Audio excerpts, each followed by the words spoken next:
ఇలా నేను పోలీసు శాఖకు నేను సూటిగా ప్రశ్నిస్తున్నా. మామూలు పౌరుడికి ఒక న్యాయం, ఒక మంత్రికి ఒక న్యాయం ఉంటుందా? దీంట్లో మరి దీని మీద ఒక ఎఫ్ఐఆర్ ఎందుకు ఇంతవరకు రిజిస్టర్ కాలేదు?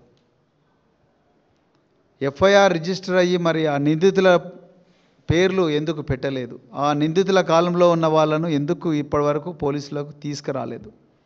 కేవలం ఒక ట్వీట్ చేసినందుకే మన్నెం క్రిషాంక్ మీద దాదాపు 10 కేసులు పెట్టిండ్రు.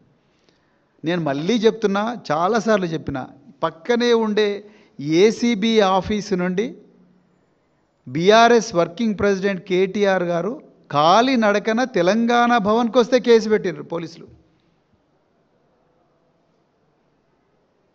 ఈ రాష్ట్రం అప్పుల పాలైంది, దొంగల పాలైంది అని ట్వీట్ చేసినందుకు కేసు పెట్టిండ్రు.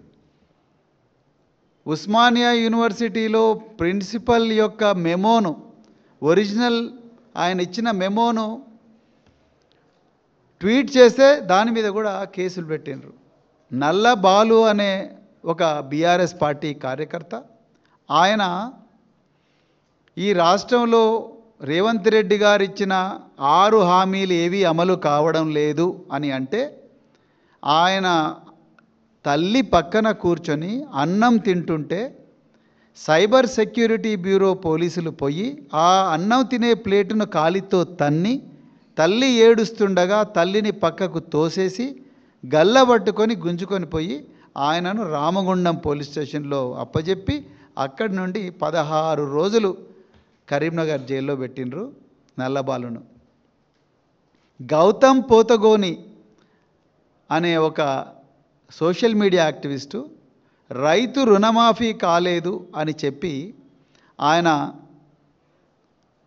ఒక వీడియో చేసి రైతుల పక్షాన నిలబడితే ఆయనను హైదరాబాద్ ఇంటర్నేషనల్ ఎయిర్పోర్ట్లో దిగంగానే పట్టుకొని పోయి జైల్లో పడేసిండ్రు.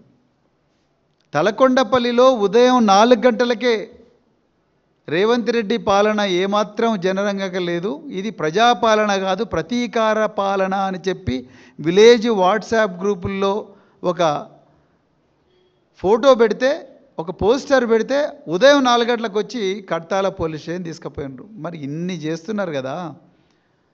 మరి ఒక డక్కన్ సిమెంట్ కంపెనీ, ఇక్కడ చూడండి, ఇక్కడ కొండా సురేఖ గారి ఇంటి ముందు టాస్క్ ఫోర్సు పోలీసులు నిస్సహాయంగా అచేతనంగా నిలబడున్నారు. మరి బీఆర్ఎస్ పార్టీ కార్యకర్తల మీద, బీఆర్ఎస్ నాయకుల మీద ఎంతో పౌరుషంగా దూకుడుగా సినిమా హీరోలుగా ముందరికొచ్చి మరి వాళ్ళ గల్లబట్టుకొని పోయి పోలీస్ స్టేషన్లో కూర్చోబెట్టి రోకల్ బండలు ఎక్కించిండ్రు. మిర్యాలగూడలో యూరియా రైతుల కోసం, యూరియా లేదని రైతులు ఆర్తనాదాలు చేస్తుంటే ఒక గిరిజన సామాజిక వర్గానికి చెందిన ఒక వ్యక్తిని తీసుకుపోయి రోకల్ బండలు ఎక్కించి రబ్బర్ చెప్పులతోని అరికాళ్ళ మీద కొడితే అతనికి ఫ్రాక్చర్ అయింది. మరి అంత దూకుడు చూపించిన పోలీసులు ఒక సిమెంట్ కంపెనీ,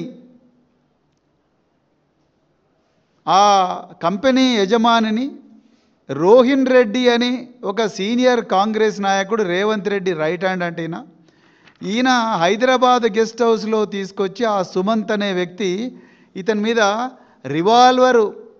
ఒక రివాల్వర్ పెట్టి ఇతన్ని ఇచ్చేస్తే ఇంతవరకు ఎఫ్ఐఆర్ కాలేదు. టాస్క్ ఫోర్స్ పోలీసు వాళ్ళు నిందితుడు ఆ మంత్రి గారి నివాసంలో ఉన్నా అని చెప్పి తెలిసినా కూడా ఆయన పట్టుకోలేని పరిస్థితి. ఇంతకన్నా ఘోరమైన శాంతి భద్రతల పరిస్థితి ఏముంటుంది దేశంలో? ఒకసారి ఆలోచించాలి.